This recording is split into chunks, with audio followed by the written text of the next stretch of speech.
Welcome everyone to my very first live stream, and as I said, it's the first live stream I ever do here on YouTube, so maybe if there are little hiccups, just forgive me for that. I try to get better every day.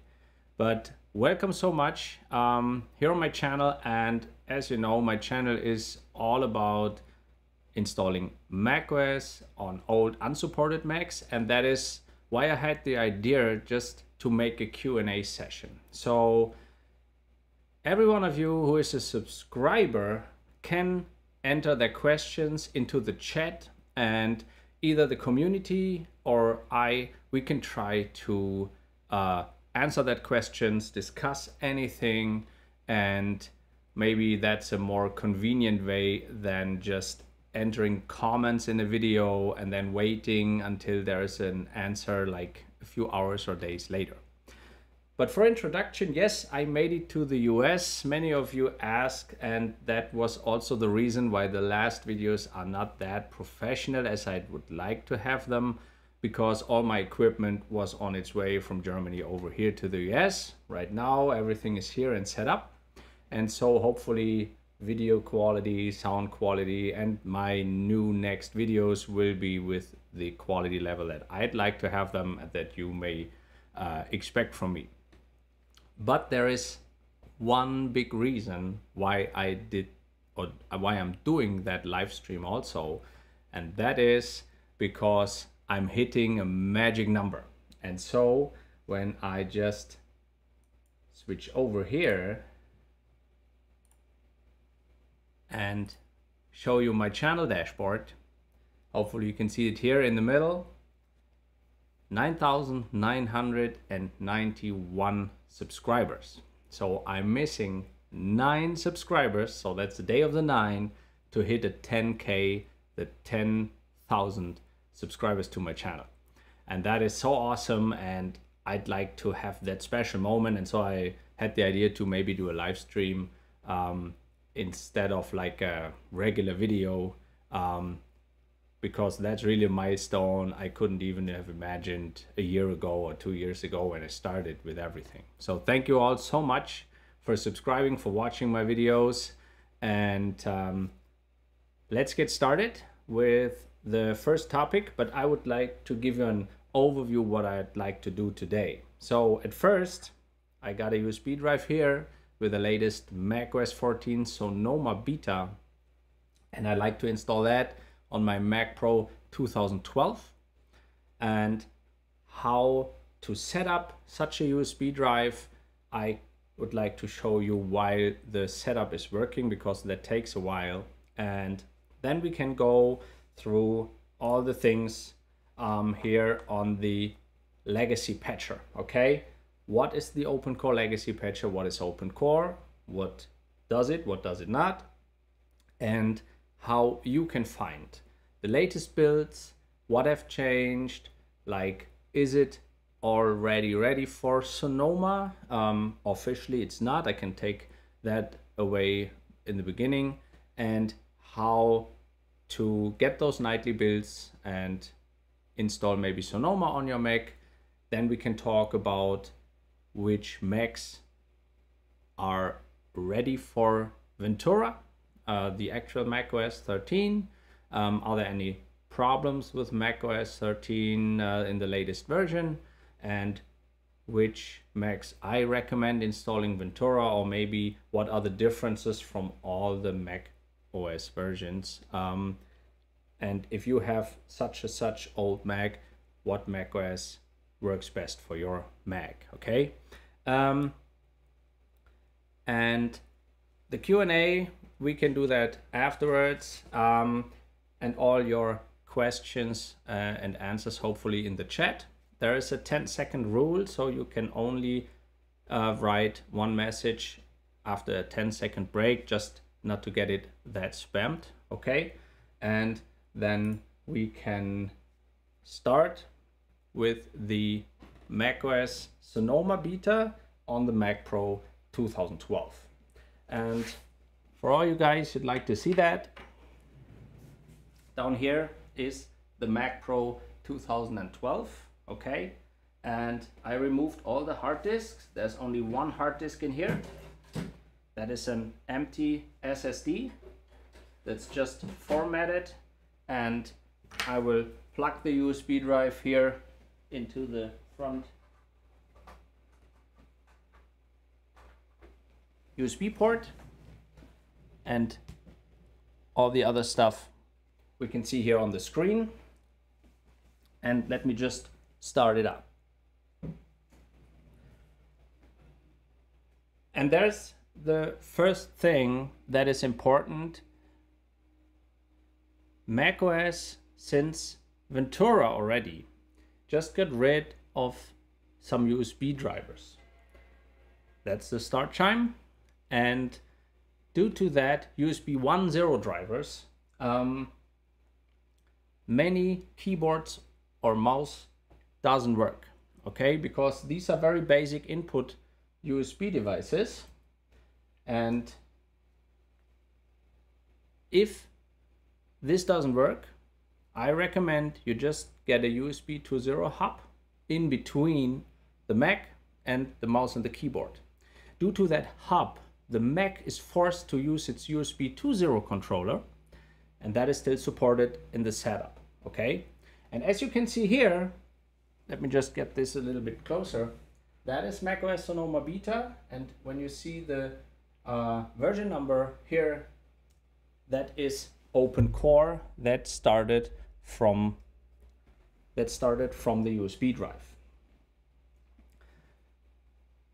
Let's just start the setup here, and let me talk you through the steps how to create the USB drive, and that is the same for all macOS installs. If you want to install Sonoma Beta, if you want to install Ventura, Monterey, or Big Sur, one info: macOS Big Sur is the latest, the oldest macOS that the OpenCore Legacy Patcher supports. Okay, if you'd like to install Catalina, Mojave, High Sierra, or something older, even the developers recommend to use DOS Dudes Patcher, and that does a fantastic job where you can download macOS and then you can install it without any OpenCore.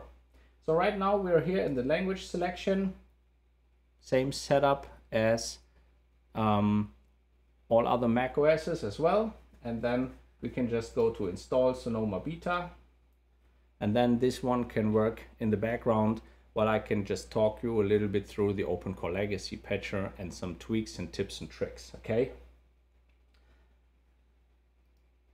Continue. Now comes the legal stuff.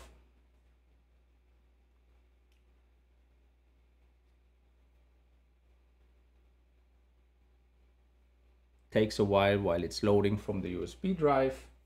And just up front, Sonoma is still beta. The OpenCore Legacy Patcher support is still beta.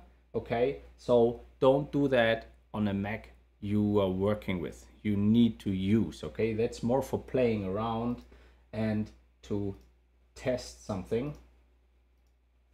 Okay, this one says 44 minutes and you can start the setup from here.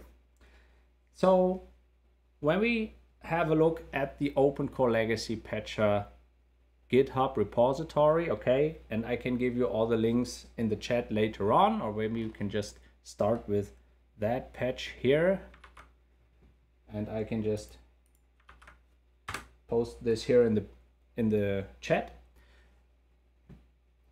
You see, OpenCore Legacy Patcher is a quite convenient way to install macOS on unsupported Mac hardware.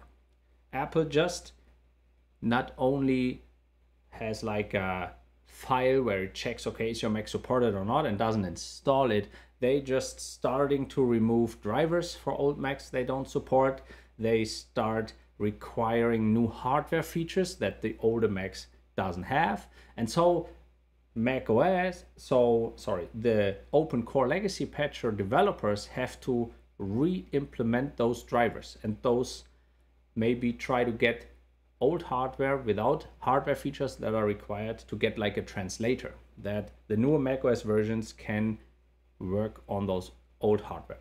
And So there's one big break since Ventura, and I don't know if you saw my videos, and that is the reason why I personally don't recommend Mac hardware older than 2012. The Mac Pro is a different story, but to run Ventura, because those chips, those Intel CPUs, doesn't have the AVX20 extension. This hardware extension is required by Ventura, and the developers could make it happen, and I don't want to get into much detail, but they could make it happen to run Ventura on those old Macs, but they do not run very stable and very convenient because it's so old hardware. It's like 12, 13-year-old hardware on a new macOS that requires so much hardware power. It's just feeling slow, sluggish, and not nice to work with, okay? So starting 2012 with the 4th generation of Intel chips, and you can see that it has like a Core i5 4000 whatever series. These had AVX2, and so Ventura can use AVX2 and runs quite well. I do have a MacBook Air 2013 that has those 4th generation Intel chips, and it runs Ventura quite nicely. So that is the basic which devices you can run with Ventura, okay? Let me just give you an overview on which devices I recommend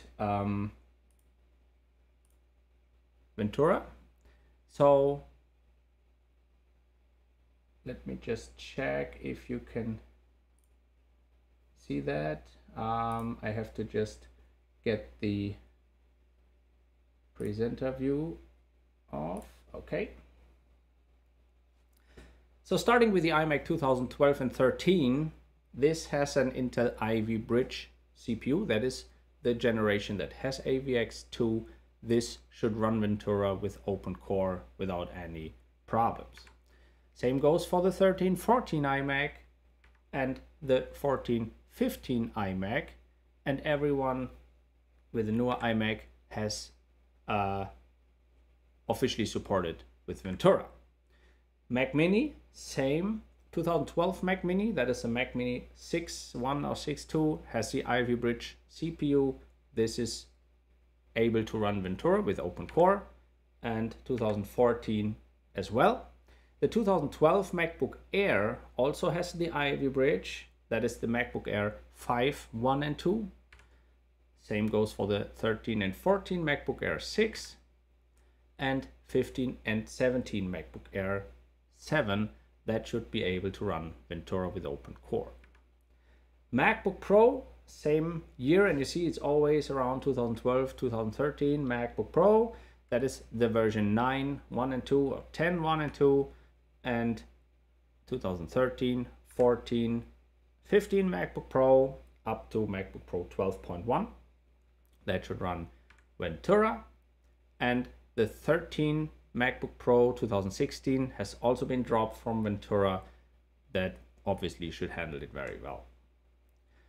The MacBook 2015, there was a quite long gap where there was no new MacBook without any Air or Pro suffix.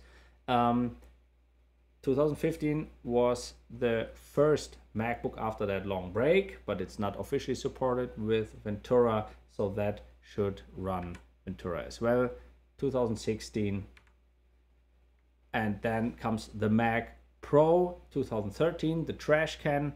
That has an Intel Xeon CPU, but that is comparable to Intel Ivy Bridge. And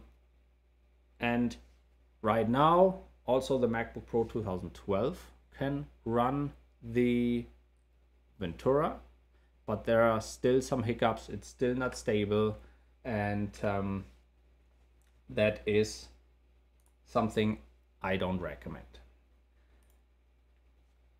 Okay, we see here we have 18 minutes remaining on the Sonoma Beta on the MacBook Pro 2012. Sonoma has the same problem. So that is why it's quite interesting if it will install on the Mac Pro, And when we get maybe some time afterwards, we can test some features if it's already running stable with the latest OpenCore. OpenCore Legacy Patcher just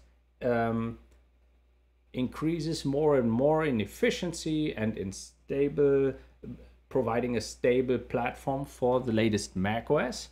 And that really is the thing that I like about that, because this software gives so many old Macs like a new life, like a second life, like a longer life, that you can just use the latest macOS, use the latest software, and not just being forced to buy new Macs and throw the old Macs into the trash can. Let's talk about a little bit about OpenCore and how to find out which version you need, what is going on behind the curtain, how you get the latest versions for Sonoma, and so on. So if you go to the website, you just see, I just enlarged it a little bit so you can see it here on the screen. You can see all those files that are inside the OpenCore Legacy Patcher package, okay? If you just want to download it, here on the right side, you see releases. And when you click on releases, you see last month, Chronokernel, that is one of the developers, released version 0.6.8. Officially, this release currently only supports macOS Big Sur through Ventura, as I said. Sonoma supports still in development, as the beta is also still in development, and with every beta version, something might be added, something might be missing, new problems may arise. So I'm quite sure that the developers of the OpenCore Legacy Patcher will release a Sonoma version when macOS Sonoma is officially released in fall. And they will also release like a chart which Macs are supported. But we can check this out already now with the current state. And if you want to know that, you go here in the top to pull requests. And when you go to pull requests and scroll down a little bit, you find preliminary support for macOS Sonoma. That is the request number 1077. If you click on this, you get like a post where Chronokernel just, and all the other developers as well, just writes everything that is regarding Sonoma support. Okay, changes implemented and so on. That's all technical stuff, but I'd like to show you something. If you scroll down, then you see here a lot of commits. That's a technical word for updating, yeah, the GitHub repository. And here is the post early preview of macOS Sonoma support now available. And here he writes a very important statement: with the release of Patcher Support Package 1.2.0, that is one file in the OpenCore Legacy Patcher. With the version 1.2.0, we've published an early version of our macOS Sonoma patches. And these include Metal graphics support. Oh, okay, the MacPro just did its restart. So let's see if it continues with the black screen and the Apple and the progress bar. And back to Chronokernel, Metal support. Metal is the graphic UI that macOS uses since macOS 10.14 Mojave. That was the reason why the Mac Pro 2012, the cheese grater, was officially only supported until High Sierra. That was the version before.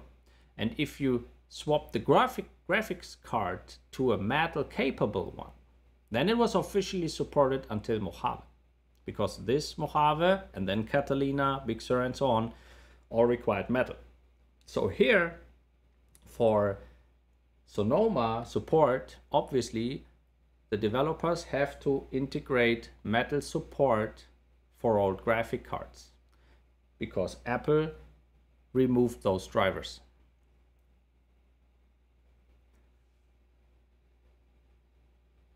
And they added it for Ivy Bridge to Skylake, and we just talked about Ivy Bridge, and Ivy Bridge was the first one that has AVX2, 2012-13, around that age. So they integrated metal graphics support. AMD Graphics Core Next 1 to 3, that is Polaris and Vega for pre-AVX2 CPUs, and NVIDIA Kepler, so the NVIDIA graphics cards. Legacy and modern wireless patches, that is for Wi-Fi and Bluetooth with those Broadcom chips and so on.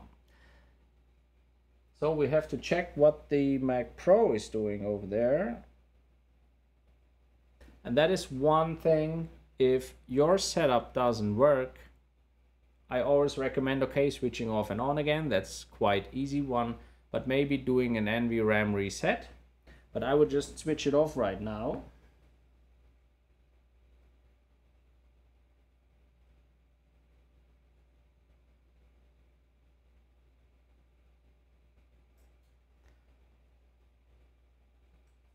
And back on. So hopefully we get another screen then and it continues with the setup. I never done that before with my 2012 Mac Pro, so I don't know if we can make it today, okay? But back to Sonoma. That was the start chime. If we go down here, you see the model support. There is install Sonoma Beta, okay? So that is from the USB drive. If we start that again, it might end up in the setup. So I don't know if it maybe doesn't find the SSD. We got to check that out later. Back to the model support. You see here, MacBook since 2015, MacBook Air, MacBook Pro, Mac Mini, all since 2012, iMac since 2009. That's quite old iMac, but it requires a metal GPU, so you have to have it upgraded already with a metal capable GPU. The Mac Pro 2008, that is a very old cheese grater, up to the 2017 Mac Pro, also metal GPU, and the Xserve, that is the server version of the Mac Pro 2012. These should be able basically, to run Sonoma with the new patcher support. Okay, so that doesn't look like it's just in the setup again, but we don't want this. So next problem is I also have a PC GPU here in my Mac Pro, so I don't see the Apple boot selector. Okay, that is one of my videos already addressed. If you have a PC GPU that is not flashed to Apple in your Mac Pro, you don't have the Apple boot selector. Okay, how to get it boot from the USB drive? Simply get all the hard drives of the Mac Pro, do an NVRAM reset, and just have the USB drive inserted. Then it will find OpenCore on the EFI partition, boot from the USB drive, and then you just shut it off, insert the SSD, boot again, and it will still boot from the USB drive, and then you can install it. So I will shut that off, and I don't know if it just has any problems with my hard disk, that it doesn't find the hard disk. But basically, when OpenCore comes up, there should be two icons. One is the setup from the USB drive, but the other one should be the setup on the hard disk. So let's check, maybe I just reinserted the SSD again, if this will show up, or we just try it again, but I don't know why it's not showing up here. And back to Sonoma, there's a lot of technical stuff below that, but if you just scroll a little bit further down, there is one thing here that says latest builds for the Sonoma development branch can be found below, and you have a link where you can just download the latest nightly build of macOS of the OpenCore Legacy Patcher. So this didn't work, obviously. I just start the setup again and see if it will install to the SSD right now. These nightly builds of the OpenCore Legacy Patcher are builds that are not officially with a version number like 068 or 067 or something. They are just in between with the current state. So really be careful with these nightly builds. But if you want to know what is happening behind the curtain here, we just go back to the OpenCore Legacy Patcher website, and if you just scroll down a little bit, you'll find the changelog MD.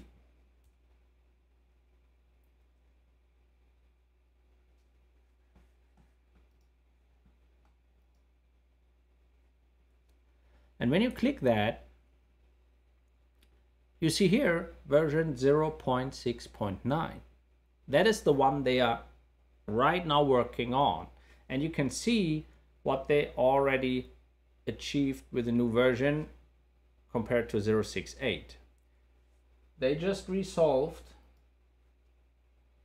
the BCM, and BCM is a Bluetooth Wi-Fi chip, support on macOS 13.3 and newer. So maybe some of you have installed macOS 13.3 or 4 or 5 or the latest version and have problems with Wi-Fi and or Bluetooth.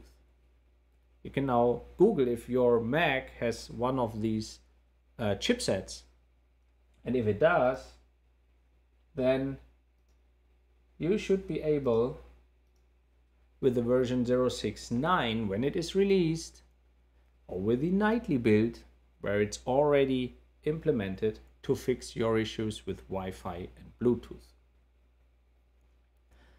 But you remember the support package, patcher support package 1.2.0 that we just saw for Sonoma support? If you scroll down here in the changelog, you found with 068 patcher support package 1.2.2. With 067, you'll find patcher support package 1.1.2. So if they started to support Sonoma with 1.2.0, then the first official release is 0.68, where the patcher support package has the version number 1.2.2. And that is exactly what I put on this USB drive, version 0.6.8, that should support Sonoma already. And how you're going to do that? If you're, and we're going back to this start page here, you just go here on the right side to releases, and these are the official releases 068, and then you can read through all the changes they implemented and the bug fixes and so on. And right on top here you find one very important thing, and that was in a lot of comments to my videos, and I released one video that showed how you can give access for Zoom or TeamSpeak for your microphone or for your camera. Because there was one problem since macOS 13.3 that if you had Zoom installed and Zoom wanted to have access to your microphone, there was no pop-up, no question for you to say, okay, I'd like to have access to microphone. Do you give me access? So you had to enable microphone or camera or whatever access for your apps manually. And that was, when we go here, that was here my video over here, no access to camera or mic for Zoom or Teams. When we go back to here, they write integration of AMFI pass for root patched machines. What does that mean? That means since 13.3, since macOS 13.3, the developers had to disable AMFI, and that means Apple Mobile File Integrity. Obviously, this comes from iOS to macOS, but they had to disable that feature from Apple to just be able to run macOS 13.3 or newer on your unsupported Mac. But due to disabling AMFI pass, those pop-ups were non-existent anymore, and you had all those problems giving access to microphone or camera.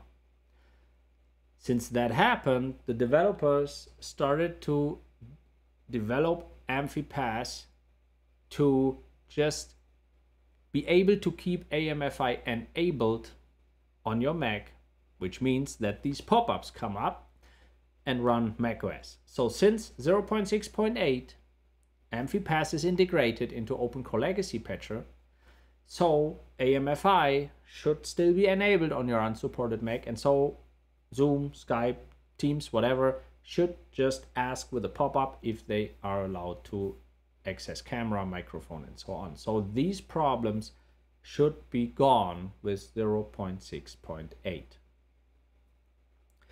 So that was a big release due to AMFI pass and due to officially supporting macOS Sonoma.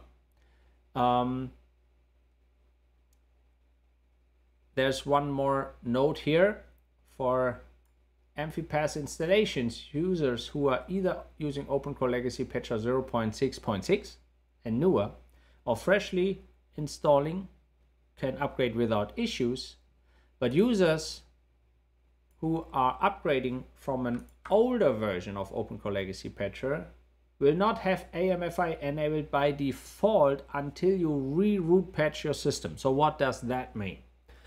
If you have OpenCore Legacy Patcher 0.6.5 or older and you install 0.6.8, install it, reboot, and then start the patcher again and again do the root patch.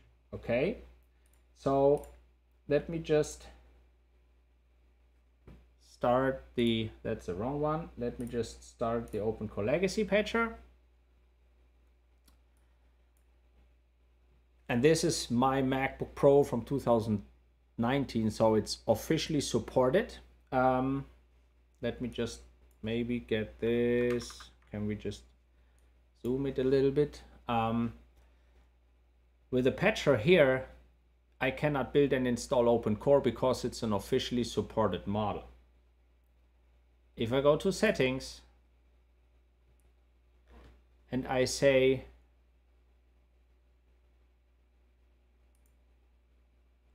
app on the very right side, allow native models, yes, and return, then I can build and install OpenCore also on a official supported Mac. Okay, nevertheless, you install it, you reboot, and then you click post install root patch. No patches required for my system, obviously. And then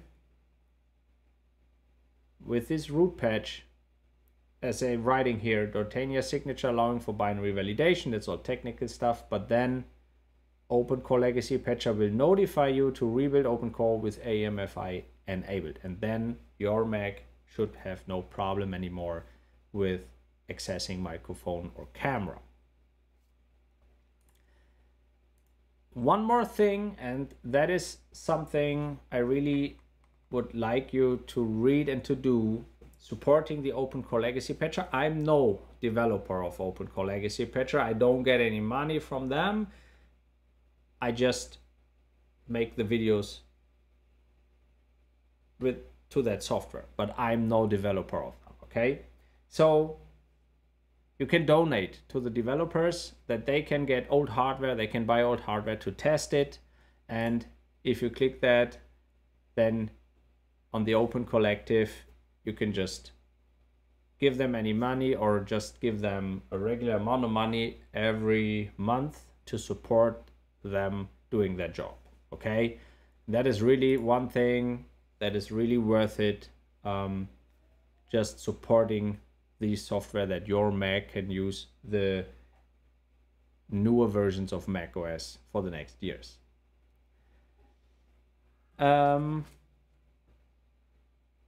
That's for this part, and I would like to start with the first question and answers about OpenCore Legacy Patcher, about Macs, macOS versions, and so on. And let me just check my notes if I just forgot anything. I don't think so. So maybe after the first round I can talk a little bit about eGPU, external GPUs that I have connected here to my MacBook, how my experience is. But right now, let's start with the chat, and let me go through the chats a little bit. If I already find any questions.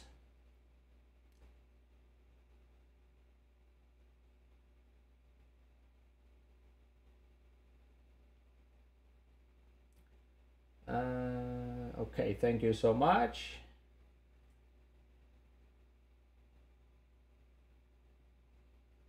Okay, there's one question from about the full GPU acceleration on Sonoma. As we just saw here with the pull requests, with the support for Sonoma, let me just scroll down a little bit.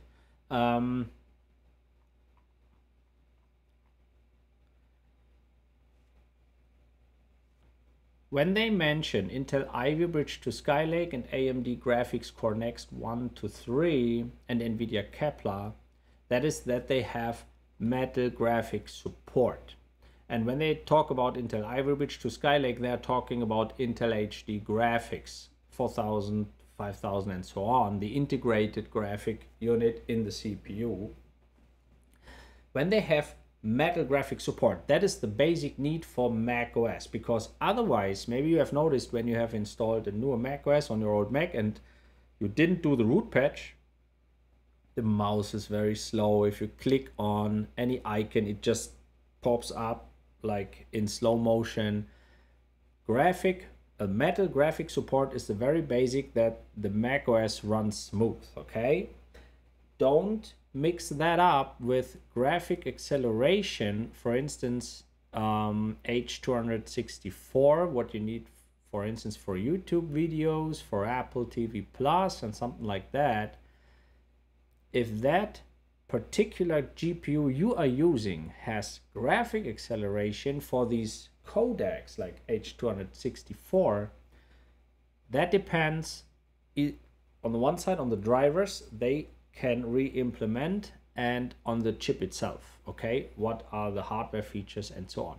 Basically what the developers do, they try to get the old drivers from the last macOS version where they were officially supported and reintegrate them into the macOS.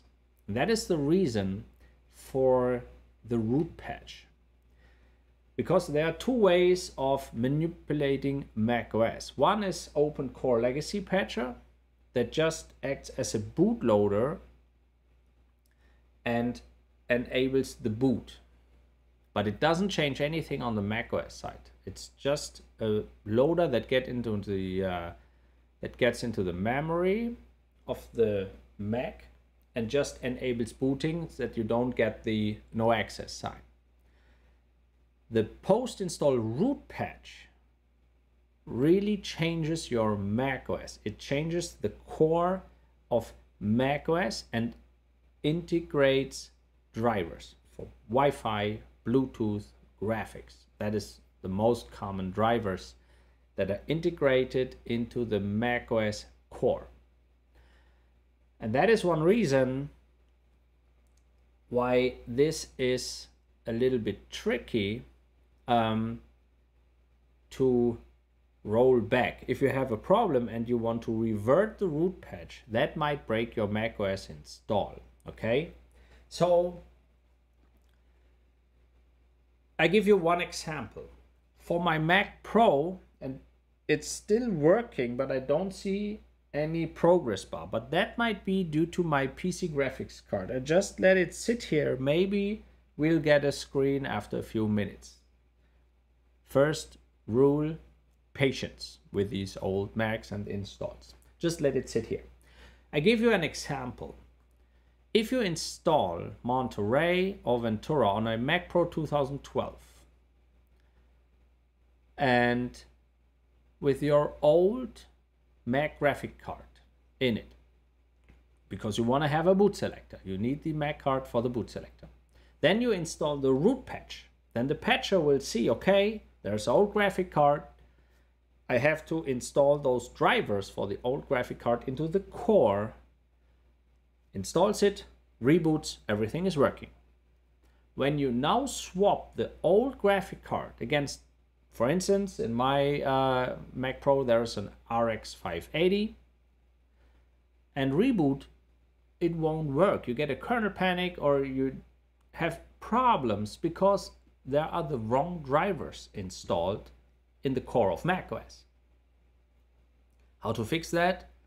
You would have to revert the root patch. Then it should boot.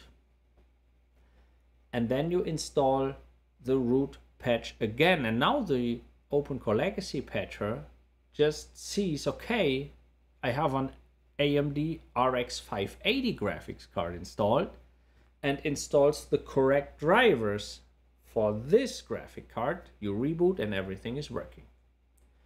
Best way to do it, install macOS either directly with an RX 580 installed or not. If you just put an old Mac graphic card in it, install it. Don't do a root patch. Shut it off, swap the graphic card, boot up again, then install the root patch with the correct drivers. And so, to revert something you changed in the macOS core is always tricky. You can break your macOS system by reverting the root patch, and that is what the developers always write there. It's like a little bit beta testing feature, the reverting of the root patch. I recommend do clean install if possible. If you swap graphic or any hardware and you have then the wrong root patch drivers installed. Okay. But again, to just answer that question, it really depends what kind of graphic card you have, what kind of drivers they can reintegrate, and what are the hardware features of that graphic card.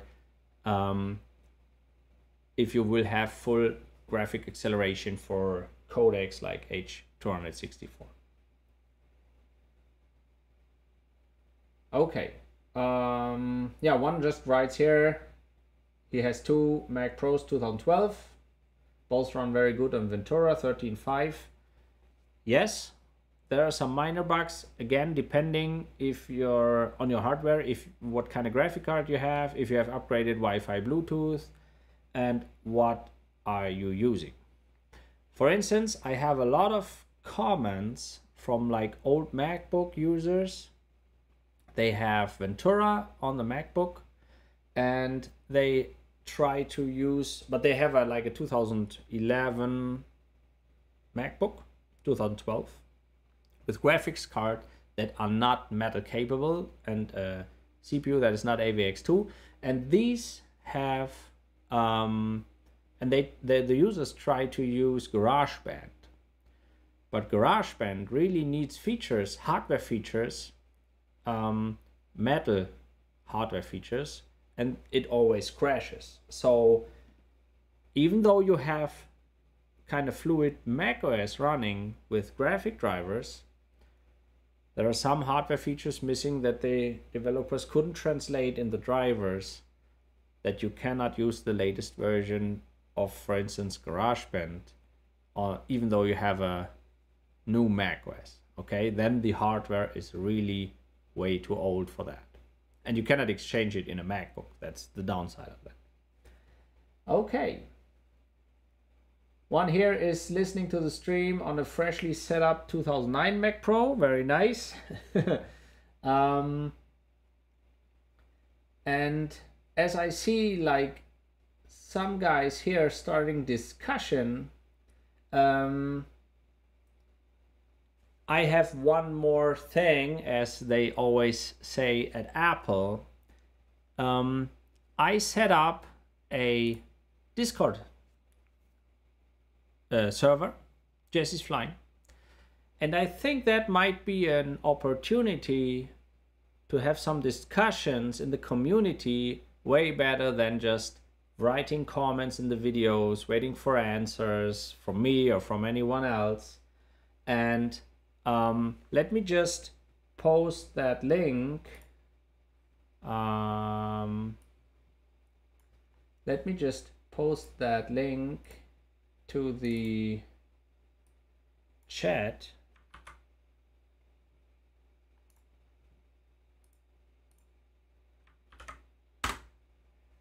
If you'd like to join, here on the Discord, you can either text or you can use a voice chat. Be nice and gentle, please. And I think that might be because I got 2 or 3 questions. Welcome, Volvo. The first one already joined. And I think that might be easier to help each other out for these kind of topics and questions, okay? And it might be a little bit faster than answering the comments. I still try to answer all comments on the videos. Right now, due to my move here to the US, I was a little bit out of equipment. And so there is, thank you so much. And there was very few opportunities to do no videos. This will change in the future, so I will do more videos. And as fall is approaching and macOS Sonoma is approaching, and there you see, I just saw it here, patience is rewarding. So my Mac Pro, I shut it off too early the first time. Right now I can see my mouse, I can see the Apple, and it says about 27 minutes remaining. So as I said, I should just waited a little bit longer, have more patience, and let those old Macs do their thing. Welcome from Italy, and welcome every other users here. Just do me a favor, spread the word, okay? Just get the link, share it wherever, on Facebook, Instagram, TikTok, I don't know, in your forums, if you're like Mac Rumors forum or anything else. I think let's just use that Discord here for good discussions in between the community. I try to be online there as often as possible to maybe answer questions as well. But as I said, I try to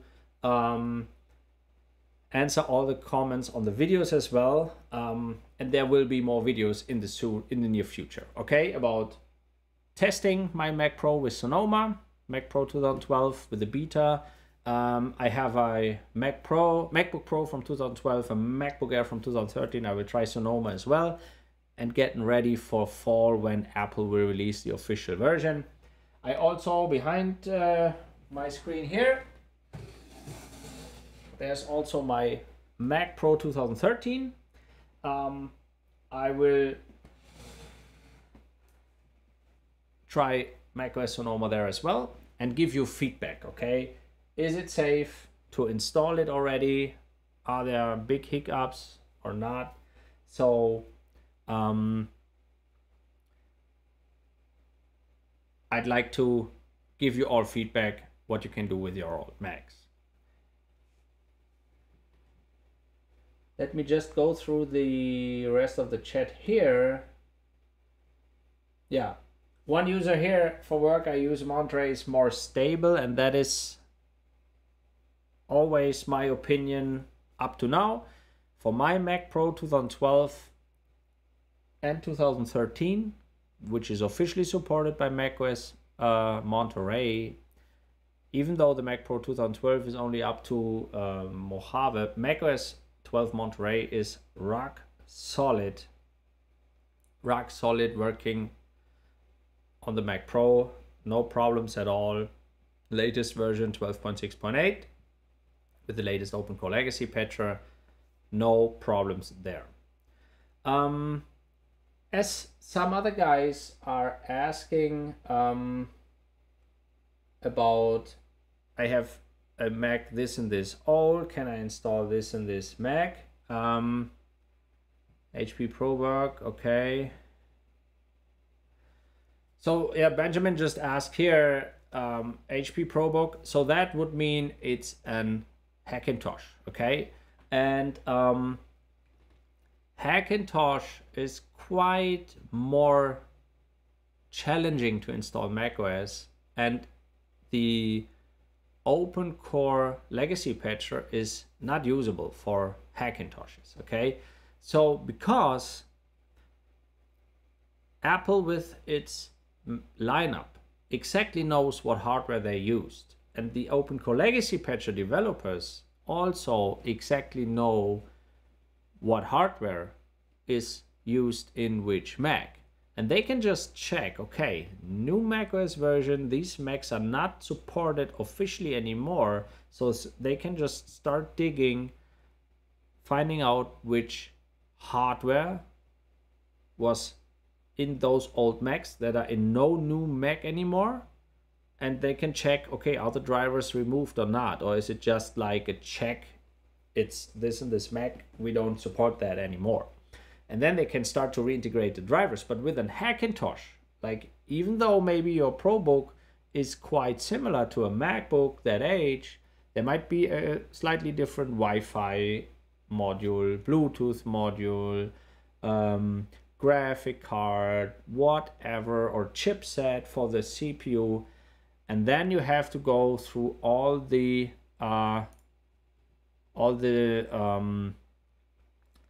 help pages of Dortania's OpenCore itself, and not OpenCore Legacy Patcher. So when you just hear OpenCore Dortania, no, that is the wrong one. Let me search it here. OpenCore, and you go to the OpenCore install guide. There you'll find all the configs for Hackintoshes, okay? But that is really difficult, and if you achieved it once, you better keep it as it is. But I cannot give any advice for Hackintoshes, as it's way too many hardware versions, okay? So let me check if there is anything else here in the chat. Yes, there's one question, if they take old hardware to test. Absolutely. If you want to support the devs, you can either do it with the subscription and give them some money. Otherwise, for instance, they were in need of a Mac Pro 2013 to test something for the development of OpenCore Legacy Patcher for macOS Ventura. So if you have an old Mac hardware, it's fair enough to just write to the developers and ask if they can use that, if they need these kind of hardware and CPU and GPU maybe to test something, and to help for the development, to help with the development of new versions of the OpenCore Legacy Patcher. Michael, thank you so much for helping me out here. For the Discord, I just started this morning. Let's see how this works. I will add the link to the video descriptions of my videos and will pin it as a comment, so everyone can find it.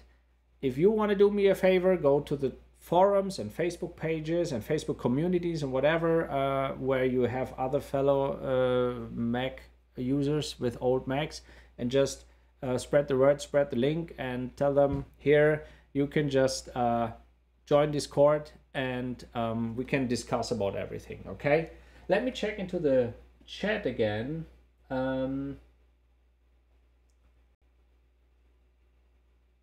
If there's, yeah, the one question from Cedric, how do you revert the post-install root patch? That's quite easy. You just start the OpenCore Legacy Patcher again. The problem is I cannot zoom it here, so it might be a little bit small. You go to post-install root patch, and then you have two buttons. The one is start root patching. If it doesn't find any patches, it's grayed out, and revert root patches. If there's already a root patch installed, it would write that on top, root patch installed at with a date. Then you can revert it. You have to enter your password, your administrator password, then it reverts the root patch, and then it needs a reboot. But as I said, be careful. This can break your macOS install. So if you have problems, and we have about 18 minutes remaining on the MacPro 2012 with Sonoma, if you have problems with your Mac, first one, as we just saw, have patience, okay? Have patience, let it sit. And there's one thing you can check on your keyboard, if the caps lock key, if you press it and there's a green light and you can switch that little green light on and off, it's still working. That is the first sign that your Mac is not crashed completely. If you press the power button and it not shuts off directly, it's still working, okay? Let it sit, let it work. Second, an NVRAM reset helps very often when it's stuck somewhere. If you're in a boot loop or whatever, just try NVRAM reset. And the way to remember that shortcut is that it's also called a PRAM reset, okay? So you need the Command and Option key, and then R and P, which means reset PRAM. If you keep that pressed during startup, you hear the first chime, keep it pressed, and then you hear the chime again with full volume because it resetted all the variables in the PRAM and also the volume, the stored volume of your Mac, but you don't delete anything important, okay? These PRAM variables will be set the next time macOS boots up and shuts down, so it's just get rid of everything that is stored there, resets. And there was one guy that I read about in a comment that you should keep it pressed until you hear the loud chime 3 times. So you do the reset 3 times in a row to get really rid of everything, and then start to boot again if the boot loop is now broken. There's another thing with the Mac Pros. Unplug the power cable and keep the power button pressed for 10 seconds. This will clear another kind of cache and will just drain all the remaining power and variables. Then plug it in again and start it up. That might help as well with a boot loop. If it doesn't, here on my channel, when you just scroll down a little bit, you will find this video here, troubleshooting your Mac, all shortcuts and boot modes. And here in that video, you will see all all shortcuts that you can press for recovery mode, single user mode, safe mode, same name, verbose mode, where you see all the writings on the screen, what is happening, to maybe pinpoint down an error, to recover to the newest macOS, to recover to the oldest supported macOS, to recover to the macOS that was installed, and so on. So I really recommend this video.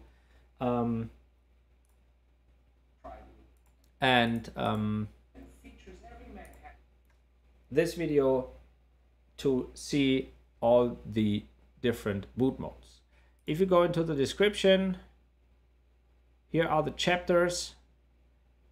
At first, the difference between a Apple or an Intel chip, so an Apple Silicon M1, M2 or an Intel chip, and then boot selector, the different keyboards, because some keyboards have an option key, some have an alt key, but that's the same key basically.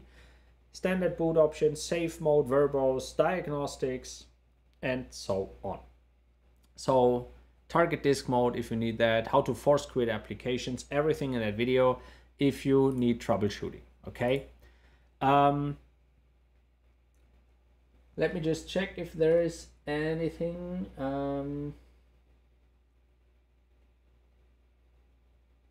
How to record the booting screen for presentation purpose. Yes, that is one thing I couldn't do either. I heard that if you have a hardware recorder, so the question is, how can I record my boot screen for presentation purposes? You have to put like a hardware decoder between your graphic card and your output, but for many graphic cards, HDMI outputs, especially when it's PC graphic card, it just works later on. I just did it. I had a high resolution screen, and then I just shut all the blinds, made it as dark as possible in the evening, and put a camera in front of the screen, just had the whole screen in the camera and just recorded it like that. You have to check that you have the frequency correct, otherwise it will just starting to blur with the camera, but otherwise I didn't had anything else to record that. And if you want to change the boot icons, that is something that you can do in the OpenCore itself. If you check out Dortania's guide here, you can change that in the OpenCore config. But if you do that, you might mess up with the OpenCore Legacy config, okay? It's in the setup file for OpenCore. If you click on post install, you have a lot of things that you can fix there, and I think there is something launcher option. Yeah, you have to can change your launcher option in OpenCore, but that is something you really have to dig through Dortania's guide, how you can change those boot icons and so on. Otherwise, just go into the settings of the OpenCore Legacy Patcher and see if you can change anything there. But that other one is quite technically, and it's described in Dortania's guide. Okay, let me go a little bit through the Discord. I see you all are discussing here, which I really love that you just switched here. I think that is a good platform to just maybe ask a question and give me feedback, please. Okay, give me feedback here, give me feedback. This live stream will be available offline after the stream as a regular video. Give me comments, how you like the live stream, what can I do better. Maybe you need some more chats, or you need other features of Discord. I can just set up here. Let me check if there is anything. Okay, now we see that the second part of the install is done. Let me just get the camera a little bit closer. So I have to check here that I can see what I'm showing you. Here that is the boot option. That is the USB installer that I chose. And this one here is macOS installer. And that gives us the third part of the install. The third part of the install, and then we can see if Sonoma is booting up maybe. Okay. There's one question of the DOS-Dude patcher. Okay, let's talk about that. If you just Google for DOS-Dude 1, you will find DOSDude1.com, DOS-Dude's personal web server. Let me just enlarge this a little bit. DOS-Dude has programmed some patchers for older macOS versions to be able to install on unsupported Macs, okay? He also has a YouTube channel. If you go there, you find a lot of stuff. He has 75,000 subscribers. How you can upgrade an M1 Mac Mini, for instance. You upgrade the soldered SSD, and you're updating a mid-2012 MacBook Pro. So a lot of nice videos there you can check out. He's a really cool guy. But if you go to My Software, here on the left, you see macOS Catalina Patcher, Mojave Patcher, High Sierra, Sierra Patcher. And if you maybe want to stay with High Sierra, and what would be the reason to stay with macOS High Sierra? It doesn't require metal, okay? If you have such old hardware and you don't want to rely on OpenCore and those graphic drivers, because it's quite fast, it doesn't use metal. If you go to macOS High Sierra Patcher, you see the requirements, what is not supported, okay? And you just download the, you have a description how it's been, how you have to use it, a lot of stuff. And let me just check, where's the download link? Should be somewhere up here. Things you need. Here, a copy of the tool, download here. And now it's downloading the tool. High Sierra Patcher. And if I just start this, let me show you. The developer cannot be verified. If you get this error message, okay, that it cannot be opened, then you need to go into the settings, system settings, here, and then you go to privacy and security, scroll down, and you see macOS High Sierra Patcher was blocked from use because it's not from an identified developer. You just click open anyway. You need your password or your fingerprint, and then you say open, and then you have the patcher. This one says natively supported machine. I cannot just enlarge it anymore. Yeah, my machine might be supported, but these patchers are a very good source how to download old macOS versions, okay? If you already have High Sierra, you just click on the icon to browse for it, or you go up here into the bar here, and with tools you have download macOS High Sierra.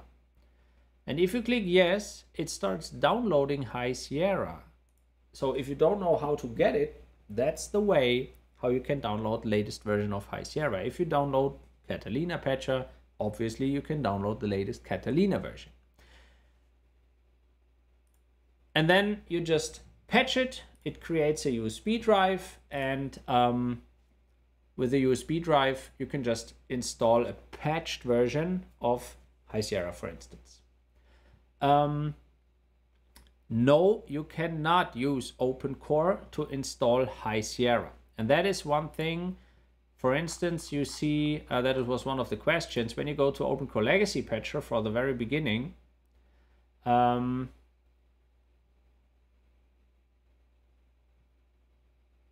you see here, Note 2. Currently, OpenCore Legacy Patcher officially supports patching to run macOS Big Sur through Ventura. And maybe Sonoma, we will see in a few moments maybe. For older OSs, it may function, but there is no support. I would recommend for older macOSs than Big Sur, up until Catalina, just okay, now it has changed from macOS install to Macintosh HD, so that means setup is complete. And now let's see if Sonoma will boot up. So let me just enlarge it a little bit that you can see better here on my screen. The progress bar is working its way. And hopefully we can see the Sonoma boot screen. Okay, that flash is normal, but this view doesn't look so normal with my RX 580. Maybe it can make its way through it, but we will see.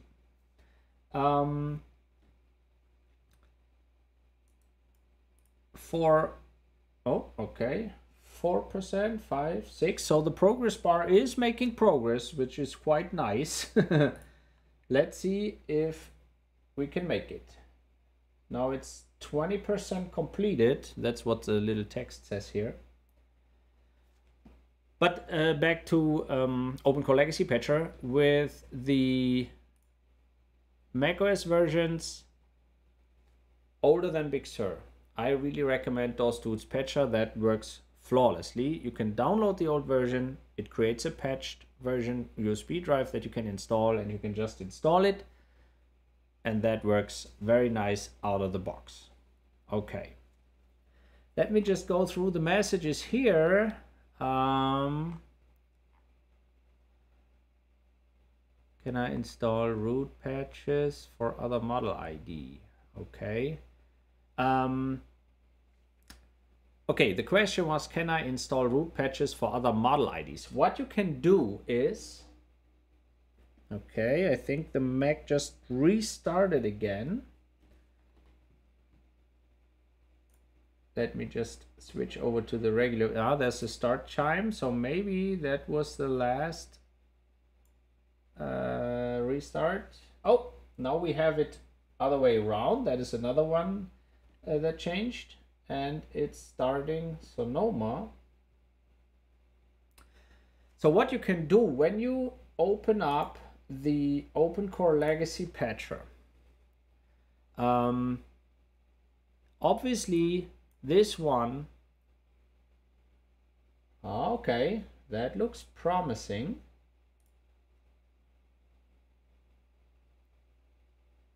And that looks like a non-hardware accelerated Sonoma setup. How do you like that? So it made it through the installation, and I have Sonoma here on my MacPro 2012. Okay, so let's just try to get the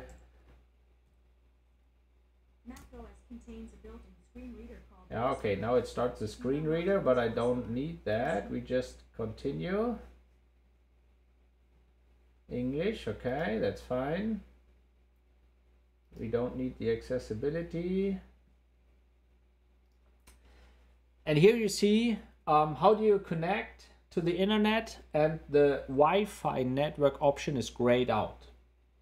Why is it grayed out? Because it's not root patched yet. So it doesn't recognize the old Bluetooth and Wi-Fi module.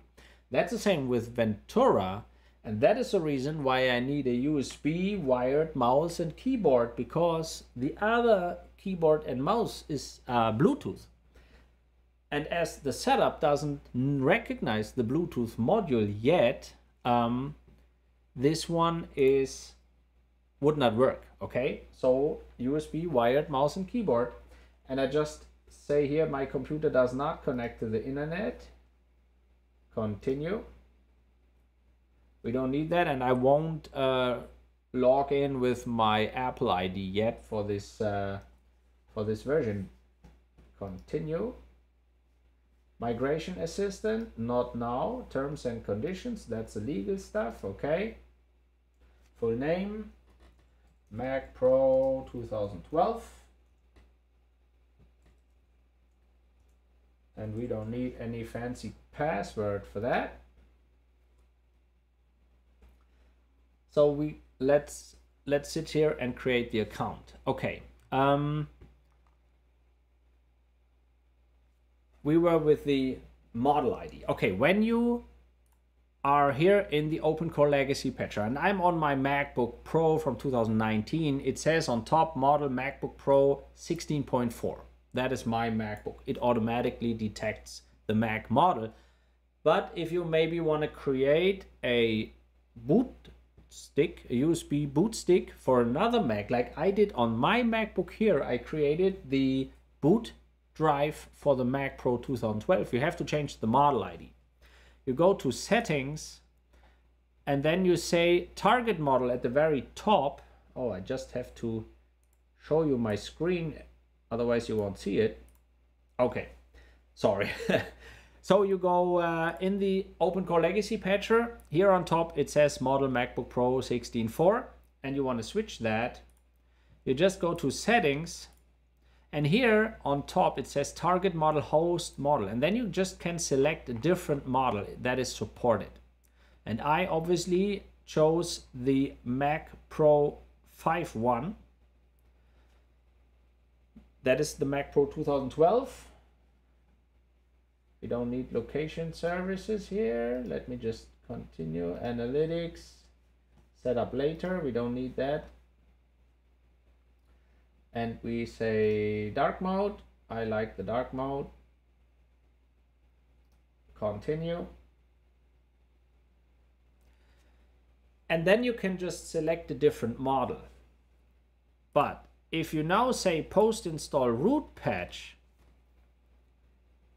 it says no patches required because it still detects the actual Mac hardware if there are patches for that hardware. It does not say, okay, it's a Mac Pro 5.1, these and these patches are required, because, and the reason for that is, you might have a Mac Pro 5.1 still with an old AMD Radeon 7900 whatever graphics card that is not metal capable, or you have a Mac Pro 5.1 with an RX 580 or with a Vega 56 or whatever. So the OpenCore Legacy Patcher has to detect what hardware is in your Mac. Maybe you upgraded the Wi-Fi module and so on. So it does not go with the selected Mac model, okay? And that was the reason why I said if you have an old graphics card, install the Mac OS with the old unsupported graphic card. And this will be very sluggish and very not usable, but only for the setup. That's okay. Just shut it down, swap the graphic card, boot it up again, and then install the root patch with the final hardware setup that you intend to use. Okay, so as it looks here, macOS Sonoma Beta, obviously, because it's not released yet. If I go about this Mac, let me check. It says it's a Mac Pro, and it says correctly, I would just read it because you cannot see it from there, 2 times 3.46 gigahertz 6-core CPU, AMD Radeon RX 580, 8 gigabytes. So the graphic card is detected correctly, 32 gigabytes of RAM, Sonoma 14.0. And now I go on to the USB drive and I start the OpenCore Legacy Patcher. And it's still just the regular version 0.6.8, the official release version, which supports Sonoma. Let me just start this OpenCore Legacy Patcher, and you see it's still kind of slow because there's no graphic acceleration yet with the RX 580. it's all going a little bit slow motion here. And let me try to get the camera a little bit closer so you can see the screen better. Like this, okay.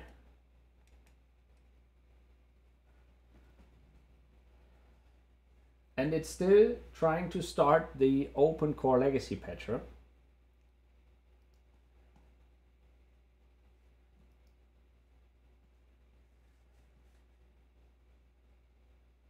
Maybe it's just still checking. There we go. There it is. Okay.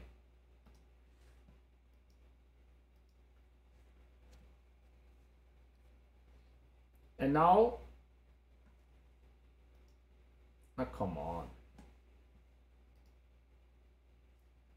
We go to the post. It's really sluggish right now because it's not accelerated. Post install root patch.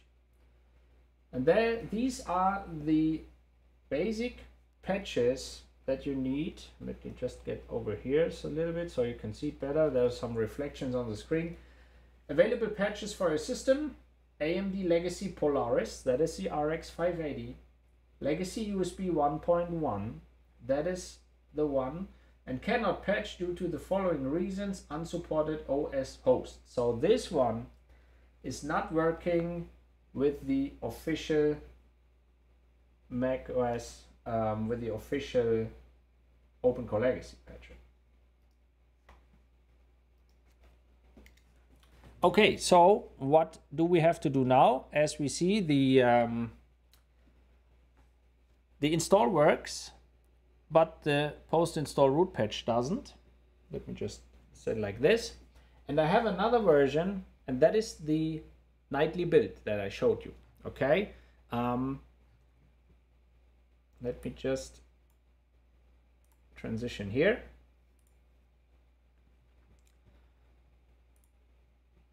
Here, this is the OpenCore Legacy Patcher. We go to pull requests. No, that is the wrong one. That is the wrong repository. There we go, pull requests. Oh, okay. They just closed something. So it was 8 when we started the live stream. Right now it's 3. So as you see, the devs are really doing their job right now. But here is preliminary support for macOS Sonoma. And then we go down here. After the model support, these are the nightly links. And I downloaded this nightly build that is 0.9. Yeah, that is the new version. And let me just check. Yeah, 0.6.9.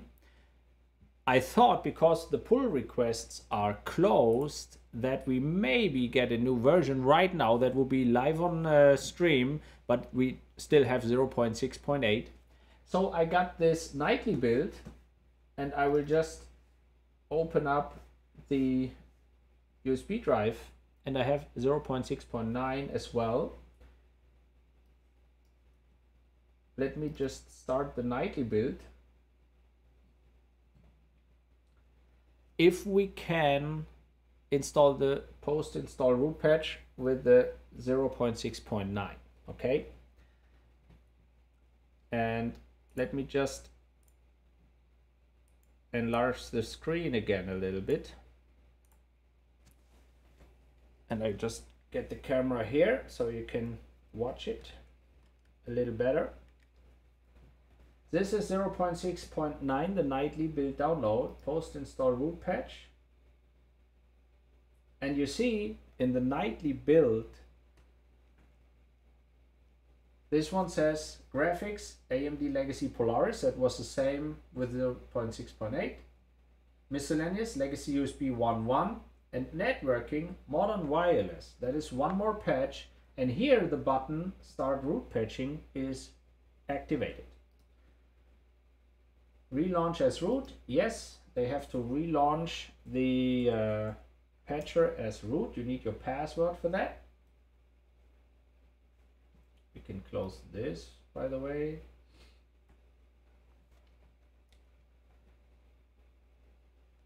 and then it starts root patching. It patches the graphics, it patches the USB 1.1 and modern wireless, so then everything, Wi-Fi and USB and Bluetooth should work. And while it's doing that, I can just give you some more info about the patching process, okay? There were problems that the graphic drivers for Polaris, like RX 580 and for Vega, were not compatible with the USB 1.1 driver, that they couldn't be installed at once. So you either had the USB 1.1 support or you had the graphic support. And which is kind of bad, because either you have graphic acceleration or you have USB 1.1 support. So you say, okay, why do I need USB 1.1 support? For Bluetooth. Because Bluetooth is internally wired to USB 1.1, the Bluetooth module. So with USB 1.1 support, if you lose it, you lose Bluetooth. With Bluetooth, you lose keyboard, mouse, and all Bluetooth devices. They needed, the developers of the OpenCore Legacy Patcher needed about 3 iterations of the OpenCore Legacy Patcher to fix that, to be able to have both patches together. Okay, it now asks reboot to apply the root patch. Yes, it should do that. And I can just unplug the USB drive, because now it should boot from the hard disk. And so you need USB 1.1 for Bluetooth. And as we saw in the setup, the Wi-Fi option was grayed out. I used a USB wired keyboard and mouse because Bluetooth is not working up until the root patch, which enables USB 1.1, which enables Bluetooth and so on, and graphic, which enables graphics acceleration. And right now, OpenCore should come up, and the nightly build already has OpenCore 0.9.3, whereas 0.6.8 OpenCore Legacy Patcher has version 0.9.2. And that is one thing that I really like to get your attention to. There are 2 version numbers. Here, OpenCore Legacy Patcher 0.6.8, which has, when you open up the change log, they don't even write which version they have. They only write it when they update it. So we have to scroll to 0.6.7 change log. Still no change in the OpenCore. 0.6.6 to the full change log. And there you see OpenCore package 0.9.2. So with version 0.6.6 and 0.6.7 and 0.6.8, they are still using OpenCore 0.9.2. How do you find that? Yes, if we go here and we say OpenCore, and we go to the OpenCore GitHub repository, and here with releases, you see that it's already on 0.9.4. So these are 2 different versions of software. The Legacy Patcher version 0.6.8 and the OpenCore bootloader version, which they use to boot it up, 0.9.2. The new version will have 0.9.3, and 2 weeks ago OpenCore already got to 0.9.4. That's just for info. When you're on the OpenCore screen, on the very low bottom right corner, you see the release version of OpenCore itself, and that was 0.9.2. And so I'm awaiting if Sonoma will boot up after the root patch, or if we maybe broke Sonoma with the root patch. Let's see. Give it some time, let it sit. And if not, maybe use an NVRAM reset or something like that. We try to get it up and running with the root patches, and then USB, Bluetooth, and graphics should work.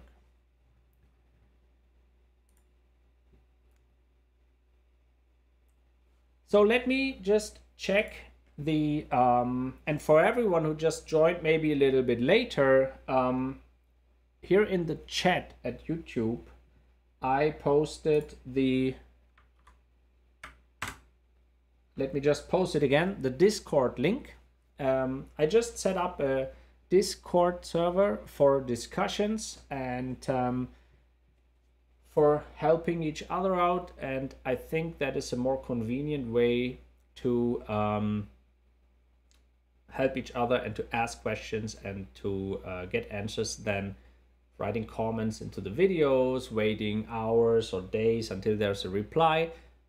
Again, as I already said, I try to really answer all comments and reply to all comments on my videos. But now let me check a little bit what the Discord says, if there are any more questions. Okay, there's just one question here. Please tell how to update to Ventura 13.5.1 on a mid-12 MacBook Pro running Ventura 13.5. Basically, you can just upgrade as with an officially supported Mac, okay?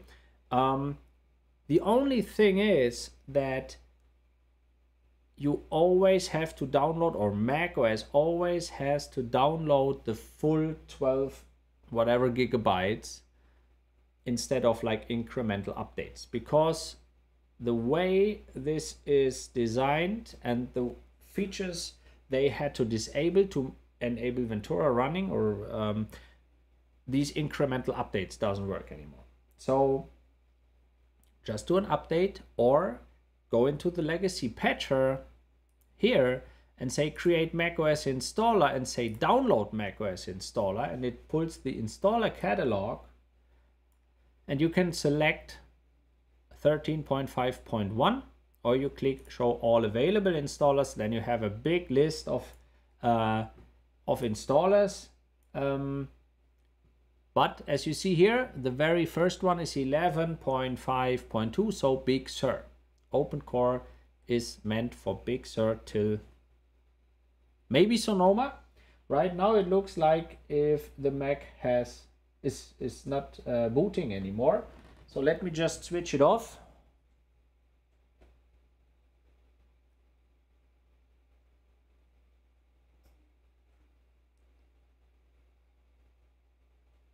And switch it on again. Maybe with the second run it will make it. Okay, so just update as you wish. You can either download the full installer and just double click on the installer and start it. You can create a USB drive that you have a installer on the USB as well, or just click on update in the settings. 13.5.1 doesn't seem to have any big issues with the latest OpenCore Legacy Patcher. I didn't find any yet. Okay. Let me check what else. 2011 iMac. Okay, a 2011 iMac Ventura. In my opinion, it's too old for Ventura. It basically works, but depending on which kind of model. It said this one here is an 8 GB RAM version. With a Radeon and an SSD that might handle it. My 2012 MacBook Pro with an SSD and 8 GB RAM handles it fine. So I would say you could try installing Ventura if it's not like if you don't need it as a workhorse. If it's just for playing around, then I would try to install Ventura on that iMac. That should work. Okay, let me check. Will all the apps work like GarageBand? As I said, I had some comments on an old iMac. When you don't have an upgraded graphics card, you have basic metal capability to see the macOS, but GarageBand always exits with an error because it needs specific metal features that the graphic card doesn't have. So that might be one thing, even though you have Sonoma or Ventura or whatever installed and the newest GarageBand installed, this might not work. Okay, Michael just said, okay, the 2012 iMac runs Ventura perfectly. Yeah, so it really depends if you upgraded the RAM or anything like that. Okay. Okay, so let's check if there is anything more.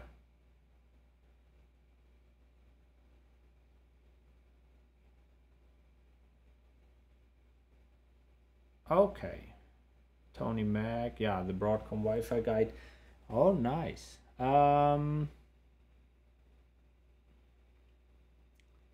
Yes, it's the 8GB RX 580 that I have in here, but right now it seems as if it's just stopping where it switches to the graphic acceleration. Okay, and yeah, as Zeno Papa just wrote, to fix USB 1.1 issue, you can use USB 2.0 hub. I don't need a hub. Why don't I need a hub? Because this keyboard here has USB ports at the bottom, so it has an integrated USB 2.0 hub. So this keyboard here serves as a hub already, so you don't have to get any hub in between. But right now it seems like the graphic has some problems. Let me just try if an NV RAM reset helps.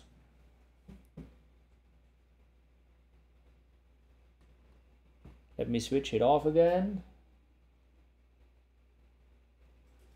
And if I now use Command, Option, R and P,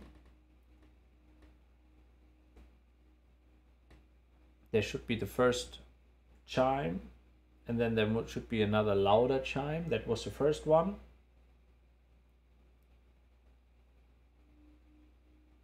Now the fans are revving up again.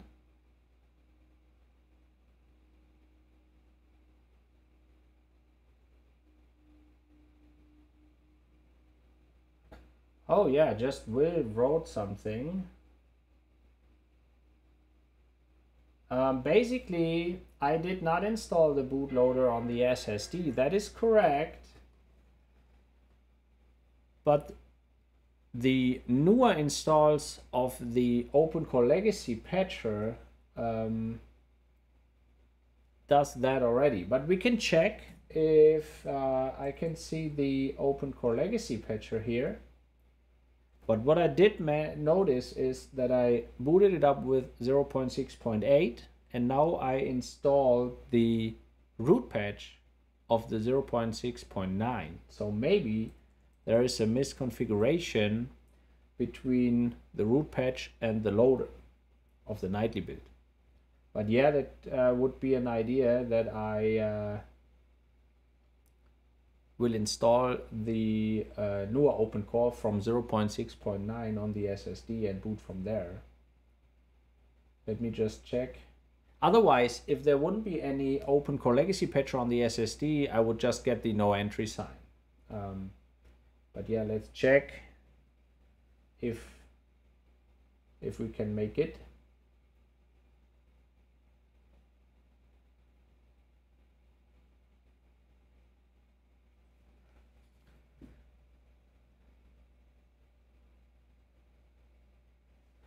Okay, let's just go on with some questions. Late 2014 iMac. Will you recommend Ventura? Absolutely. That should be no problem with a 2014 iMac to run Ventura. But basically saying this is all without any warranty. Okay, that might work. There might be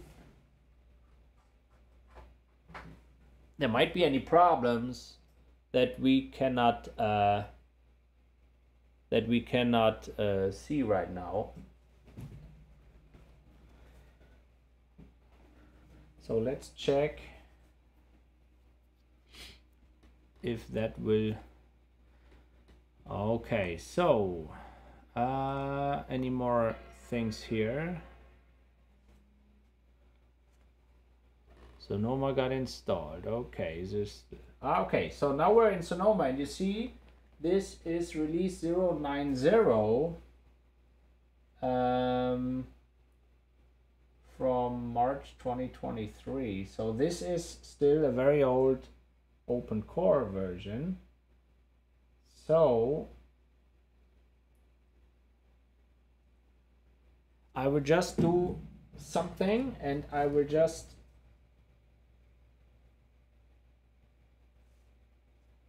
let me just try to boot it one more time after the NVRAM reset with the USB drive in it, if that will work. Otherwise, I will just install the nightly build OpenCore Legacy Patcher on the USB drive and then boot from there again. But basically what I wanted to say, OpenCore Legacy Patcher installs itself during the macOS install, and it also adds itself to the system extensions so that when there's a mismatch between the booted OpenCore version and the root patch, that it pops up and says, okay, you have updated OpenCore, but you didn't update the root patch or anything like that. So let's see if that works. Otherwise, maybe we change the bootloader on the USB drive. Okay, let me check what there are other questions. Okay.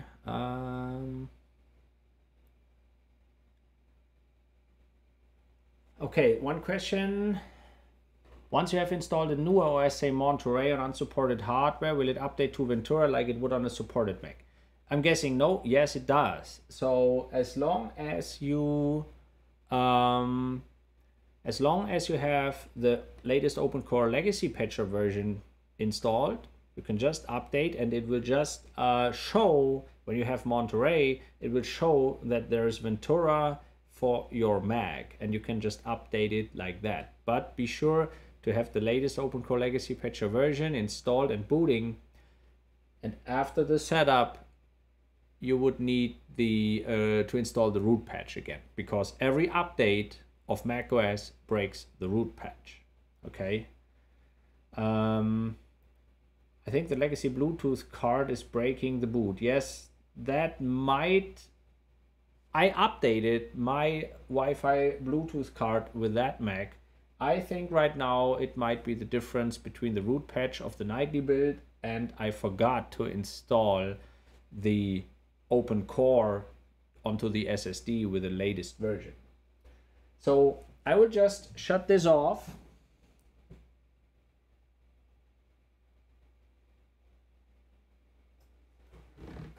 Get the USB drive in my MacBook Pro here.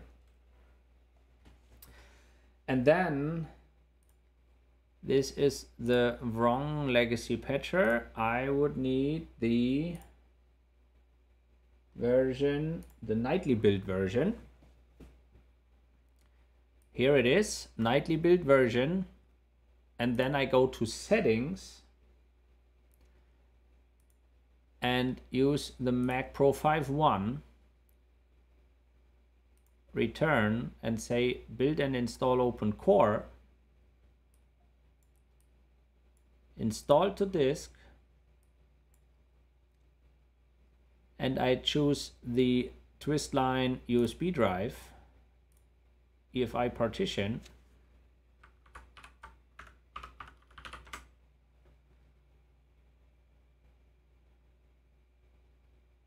so we now have the nightly build with the OpenCore 0.9.3 installed on the USB drive. And hopefully when I boot from there right now on my Mac Pro, it boots up into Sonoma. Otherwise, there might be an issue with the post-install root patch. Maybe due to a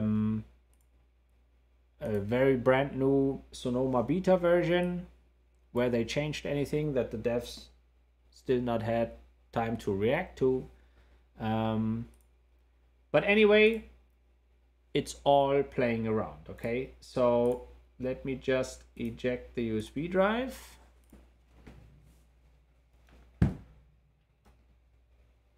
And then we can try to start again.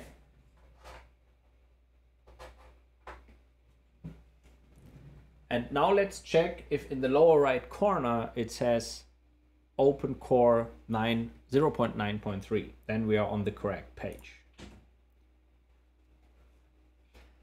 Okay, so do we have any more questions during that? Let me just see when there is the OpenCore coming up.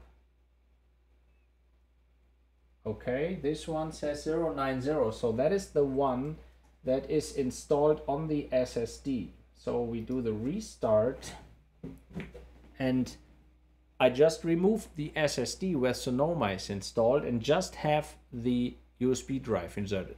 Okay, so that is one thing that I also had one video about. If you have a PC graphics card in your Mac Pro, just get rid of all the hard drives, plug in a USB drive, do an NVRAM reset like I do right now, and then it should only find one bootable device, and that should be the USB drive. That was the second chime, and now the latest OpenCore should come up,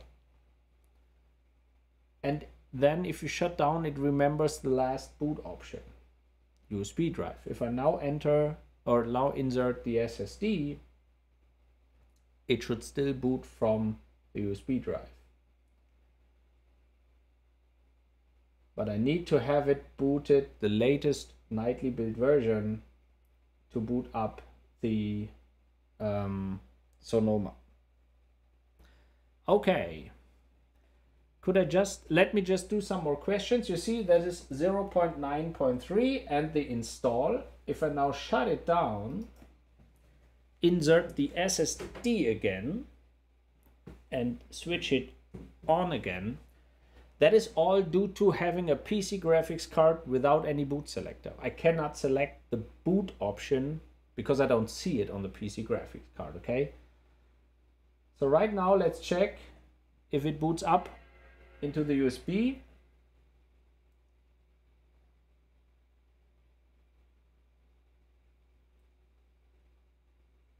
And if it's version 0.9.3.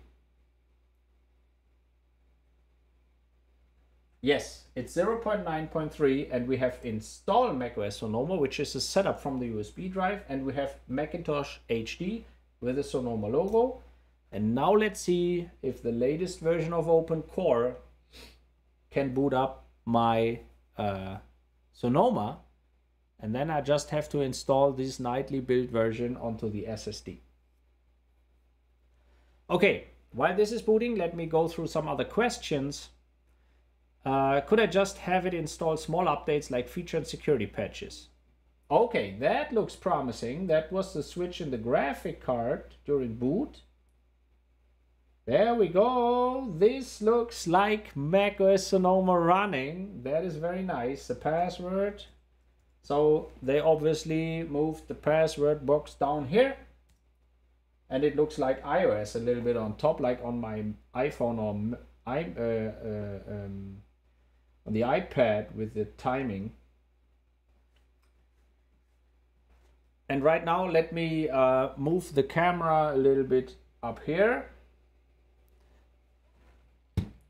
And I will just enlarge this for you. There we go.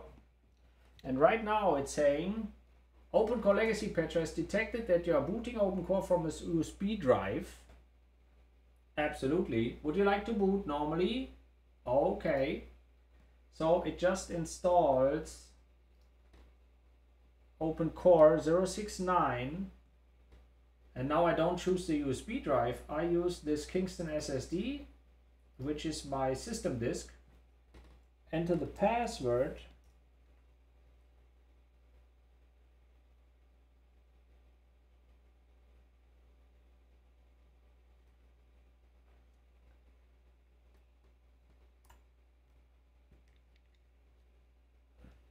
Okay, reboot to apply, and now we reboot, restart, and now I unplug the USB drive.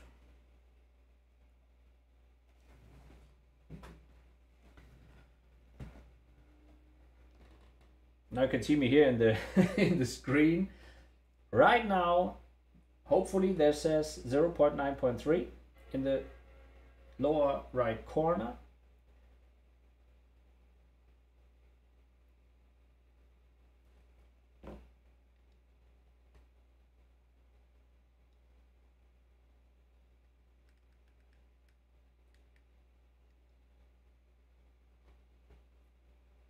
Now it needs a little bit time until it shows the OpenCore boot selector.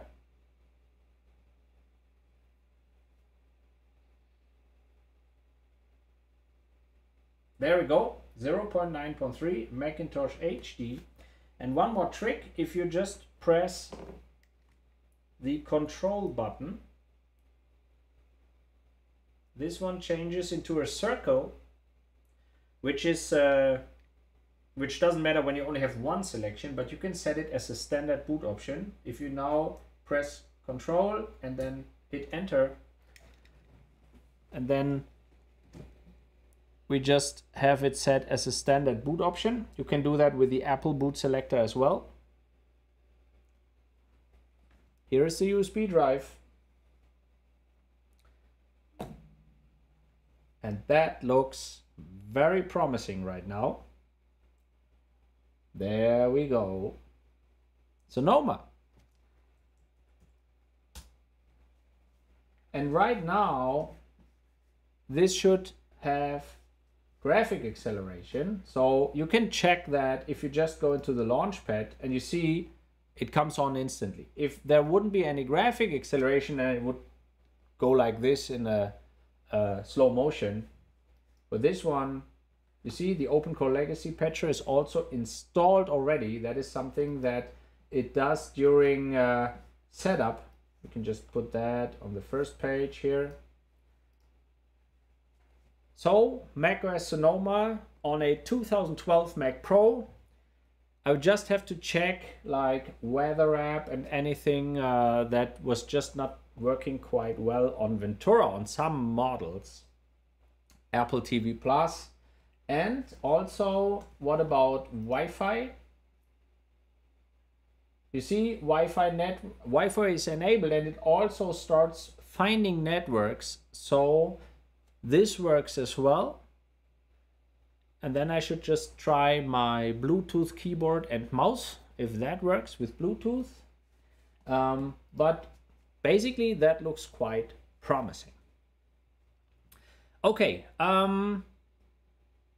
Remove the Bluetooth card and the MacPro boots. No, that was not the case, because the problem was that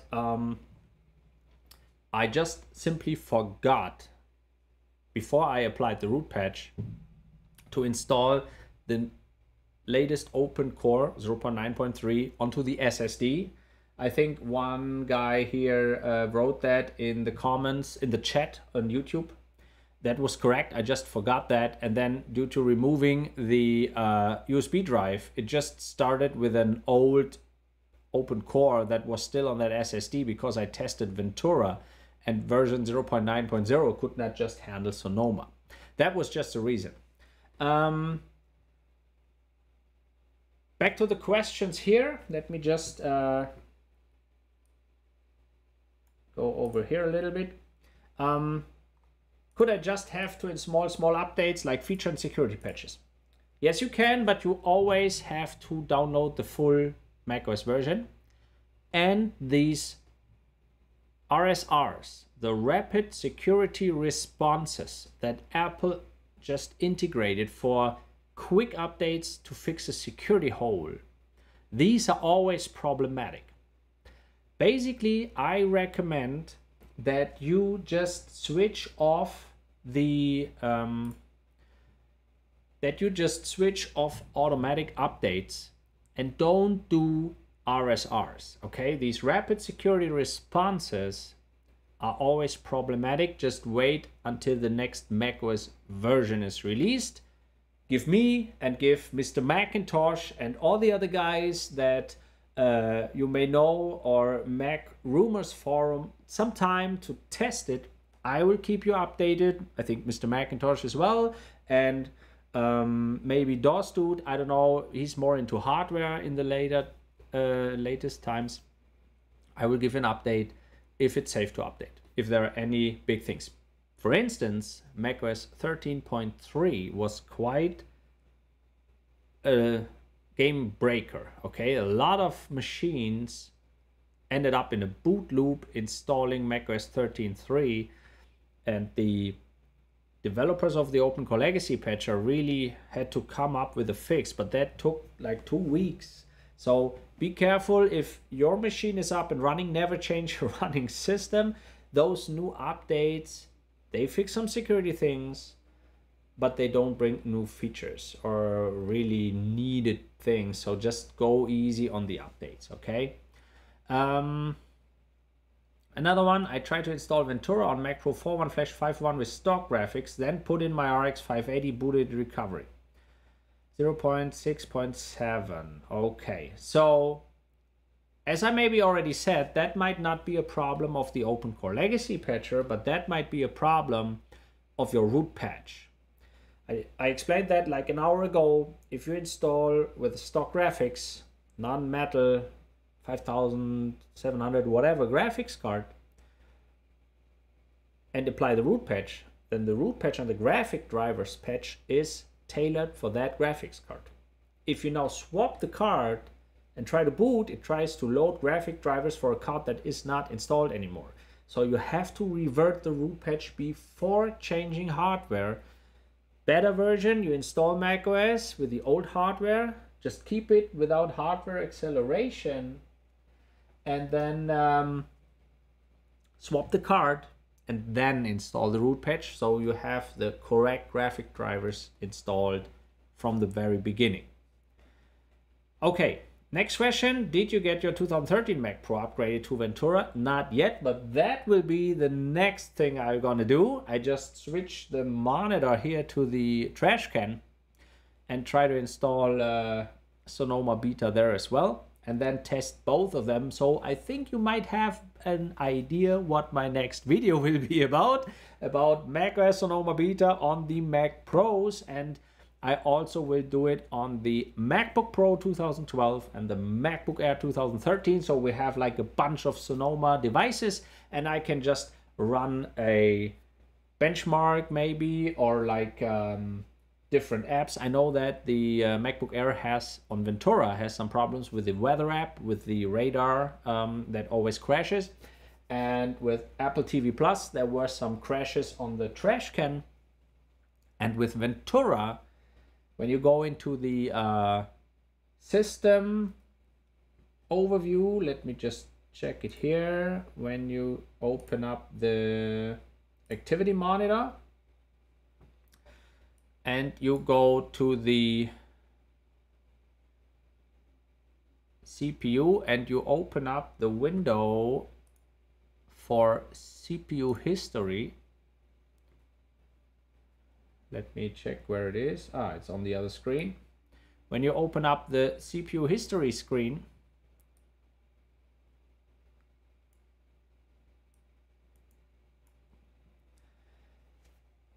then with the Mac Pro 2013, since Ventura, the first core is always at a 100%. I don't know if that is a readout error of the sensor, because with Monterey there is no problem. So it's not a hardware issue. I don't know if Ventura just reads the core wrong, or if it just uses the CPU wrong, that it just uses the first core full, I don't know. But I could not pin it down what kind of error that is. And I'm just excited if with macOS Sonoma, this error will just persist, or if it's gone, if it's just a Ventura issue, I don't know. And so these are the things I'd like to test on both Mac Pros, on the MacBook Pro, on the MacBook Air. And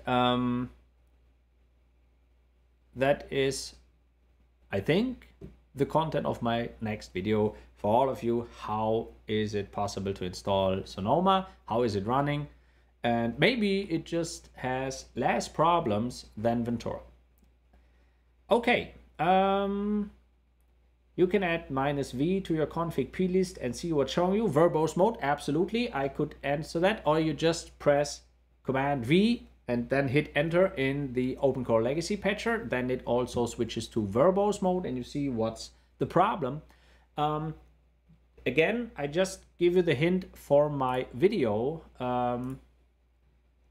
Here, the video with the shortcuts.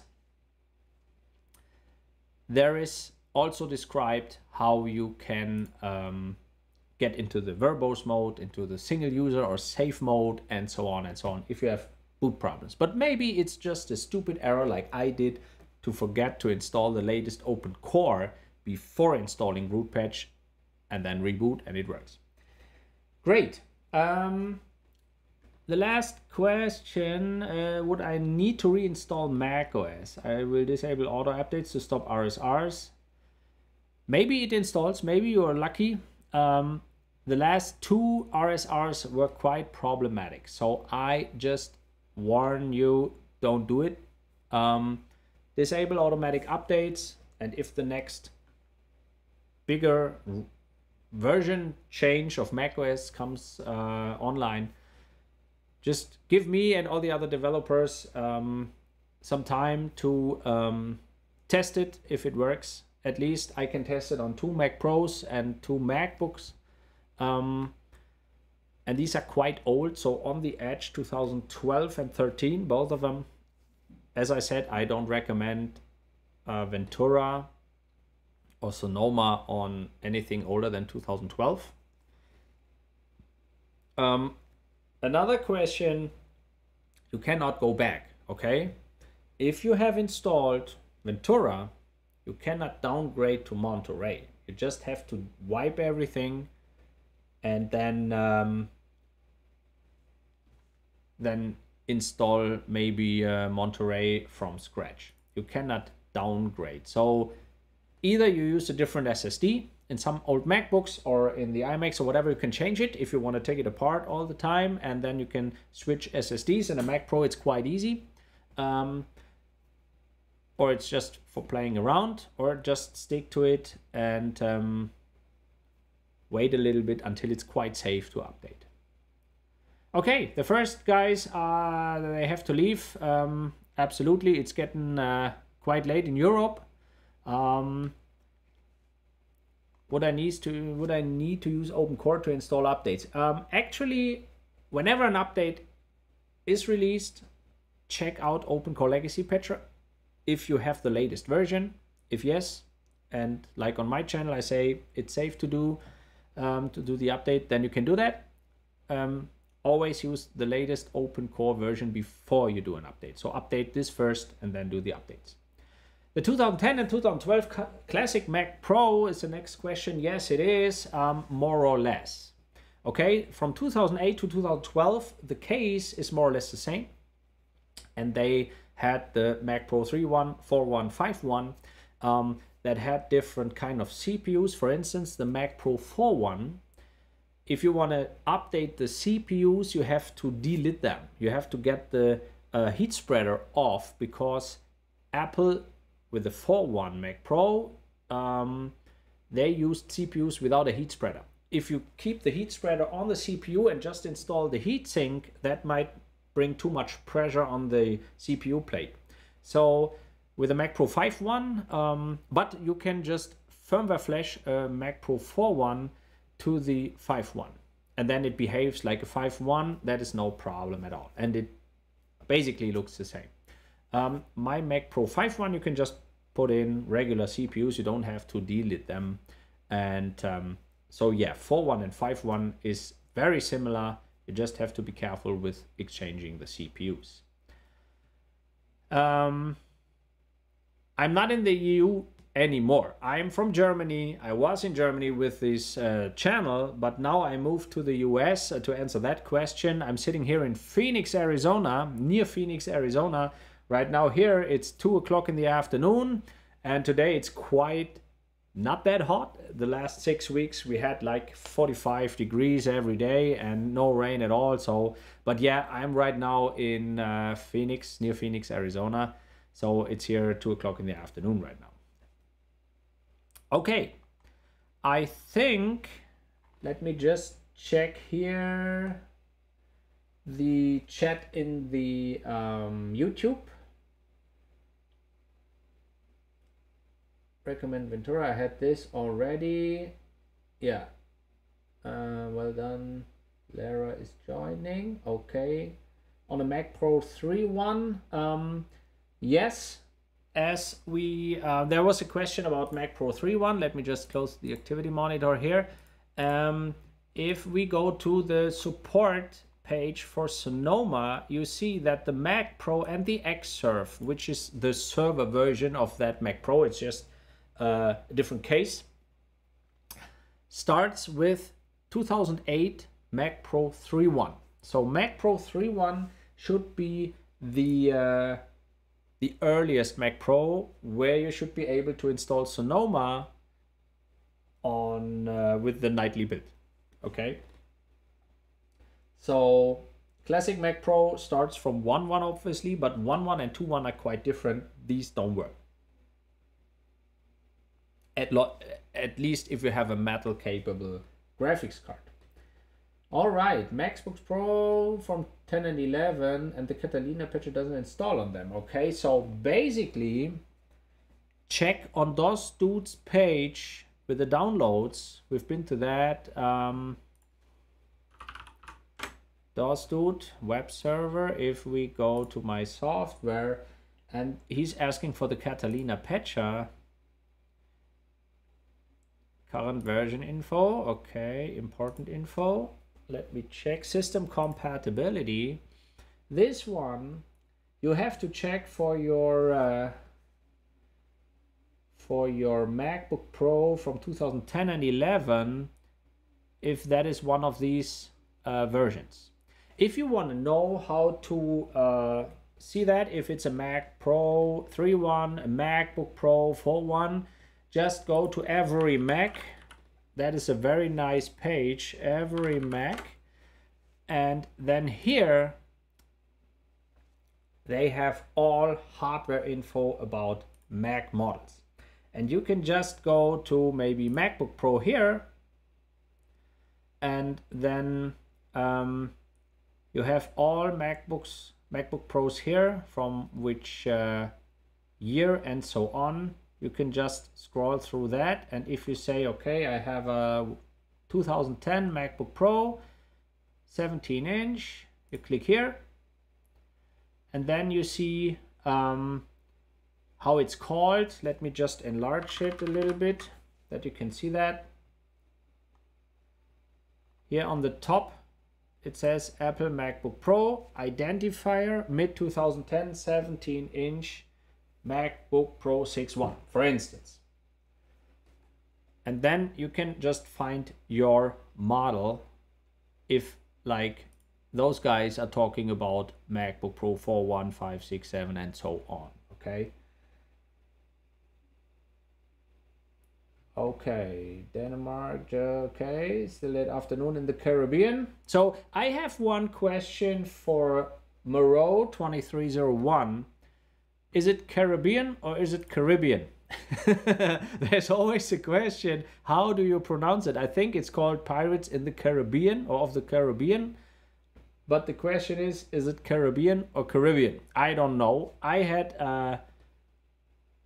a trip in the Caribbean, but I have no idea how they pronounce it correctly, or if there are different parts that are pronounced, whatever. Okay. Okay, so there's one other question. Okay, did he answer already? Not yet. Okay. One question, will Sonoma work on a Mac Pro 3.1? Yes, it should work, as they wrote here. As this is Mac Pro 3.1 down here. So same procedure should work on a Mac Pro 3.1. The MacBook Pro 2016 with Sonoma, absolutely. Why not? 2016 hardware should run everything. Ventura is just not officially supported, but that should be no problem at all, as it's such new Mac hardware. That should be no problem at all. On Mac Pro 2013 now is not a problem with one core still 100%. Yeah, I don't know if some of you have the same or experience the same problem, that the Mac Pro 2013, the trash can, has the first core at 100%. Maybe some of you have ideas how to figure out if that's a sensor failure. So that is not at 100%, it's just reading the sensor wrong, or if it's really running at 100%. I don't know. I have to dig deeper into that, if that is a real issue or if it's just a sensor end. Okay. Okay, so I just got the answer to the Caribbean question. He would just pronounce it like I do, because he's German, has no real idea. Great. Okay, so maybe we answer that question later, how to pronounce Caribbean, if any one of you has some better ideas. I just heard from a US guy here that it's both correct, and maybe depending on the region you are, or they don't know either how to pronounce it correctly. I have no idea. Okay. Let me check the over here. So subreddit. Okay, would you say that any Matter capable Mac can handle latest macOS? Basically yes, because the Metal capable Macs, they start around 2013. So with the MacBook Air 13 is a AVX2 enabled Ivy bridge with a Metal capable Intel HD 5000. So basically yes, but it depends a little bit on your RAM. If it only has a 4 GB or 8 GB RAM with 4 GB Ventura and Sonoma, might be a little bit sluggish. And depending if you have still an HDD or SSD in it, just figure it out. And maybe this live stream will be available offline after the stream, so give me some comments if you tried Sonoma, and basically for all feedback, okay? That is one of my things that I'd like to ask you and everyone who sees that stream maybe offline right now. It was quite long, it's 2 hours and 15 minutes nearly. Thank you so much for sticking with me. If you have feedback for me, how is such a live stream? Should I do more live streams answering questions? Should I make more videos? I know about the sound problems and the lighting problems of the last videos, but that was due to my missing stuff here that was still on the way to the US. But what is your intent? What is your advice for me, my channel? Thank you so much for joining my channel, and maybe if you find some more subscribers, I can hit the 10,000 today or tomorrow. That would be awesome. That would be really awesome. Next video, obviously, macOS Sonoma Beta tested on Mac Pros, MacBook Pro, MacBook Air, all 2012 and 13. And thank you so much for watching. It was my first live stream. Give me feedback, please. Hit it here in the chat or in the Discord, or as a comment below the video. Should I do more live streams? Should I do more videos? Maybe shorter, just Q&A, question and answers, where I don't talk that much. Give me feedback. Thank you so much for watching, and Spread the word, help me grow my channel, subscribe to the channel if you haven't yet, and help me grow. Maybe we meet each other in a few months or years for 100,000 subscribers, and then I would get my first YouTube badge. I don't know. Thank you so much. Thank you for the feedback. Livestream worked well for me. Thank you so much. And see you soon with my next video or with my next feedback, my next live stream. If everyone says, okay, no, do the live stream, please help us, question answers, give us some news, some updates. A shout out to Dostud, to Mr. Macintosh, to the Ultimate Mac Pro Guide. I don't know if you know that page. He also has a YouTube channel, but if you just search for Ultimate Mac Pro Upgrade Guide, then you should, no, it's called Definite Mac Upgrade Guide. So if you go to YouTube, there he is. There are so many great videos, and the Definite Mac Pro Upgrade Guide, let me just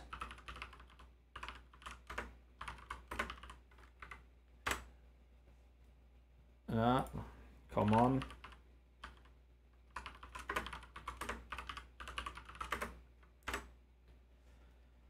There is also a website that I don't find right now. Definite Mac Upgrade. Come on, I don't have it. There it is. The Definite Classic Mac Pro Upgrade Guide, and there is also a Mac Pro Trash Can Upgrade Guide. That is really so much information for you Mac Pro users. And as I said, he also has a YouTube channel, 12,300 subscribers. Great info there. Shout out to all those other YouTubers. Maybe we can connect a little bit more, do something together and help each other grow. But right now, I think I talked enough. Thank you so much, and see you soon. Have a great night for those living in Europe. For the other ones, have a great afternoon. See you soon. Bye-bye.